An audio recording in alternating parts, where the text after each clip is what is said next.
સુરતના વરાછા બરોડા પ્રેસ્ટેજથી પાથરણાવાળાઓએ એક રેલી કાઢી હતી। વર્ષોથી રોડ પર બેસી ધંધો કરનારાઓને પાલિકાના અધિકારીઓ દ્વારા હેરાનગતિ કરાતી હોવાના આક્ષેપ સાથે મોટી સંખ્યામાં પાથરણાવાળાઓ મનપા કમિશનર કચેરીએ પહોંચ્યા હતા અને ઉગ્ર રજૂઆત કરી હતી। મારું નામ જય વ્યાસ, ભારતીય પથ વિક્રેતા મહાસંઘ અમારું સંગઠન છે જે આખા દેશમાં લારી ગલ્લા પથારા માટેના અધિકાર માટે લડી રહ્યું છે। 2014માં આ કાનૂન આવેલો, સ્ટ્રીટ વેન્ડર એક્ટ, પથ વિક્રેતા કાનૂન। આ કાનૂનમાં આ પથારાવાળા લારી ગલ્લાવાળાની વ્યવસ્થા કેવી રીતે કરવી એ આમાં લખેલું છે અને એ પ્રમાણે 11 વર્ષથી કામગીરી કરવાની હતી જે એસએમસી આજ સુધી કશું કર્યું નથી।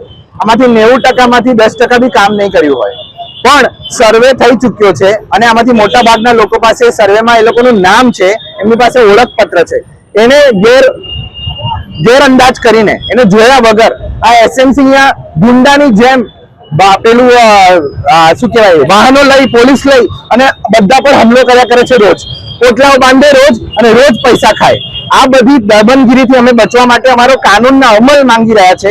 મ્યુનિસિપલ કમિશનર પાસે જઈ રહ્યા છે આજે વરાછાથી કે ભાઈ તમે આ કાનૂનને અમલ કરો। ભારત સંવિધાનની નીચે બનેલા જે કાનૂન છે તમે માનો છો કે નથી માનતા, એ સવાલ અમે એમને કરવા જઈએ છીએ અને આમાં ચોખ્ખું લખ્યું છે કે જ્યાં સુધી બધા પથ વિક્રેતા, બધા પથારાની વ્યવસ્થા લેખિતમાં થઈ ન જાય ત્યાં સુધી તમે કોઈ બી પથારાને ખસાડી નથી શકતા। કલમ નંબર 3 આટલા સ્પષ્ટ કાનૂન હોવા છતાંય આ લોકો જે દમનગીરી કરે છે એના વિરોધમાં અમે બહુ કડક શબ્દોમાં કહીએ છીએ કે આવો અત્યાચાર ગરીબો પર નહીં ચાલે।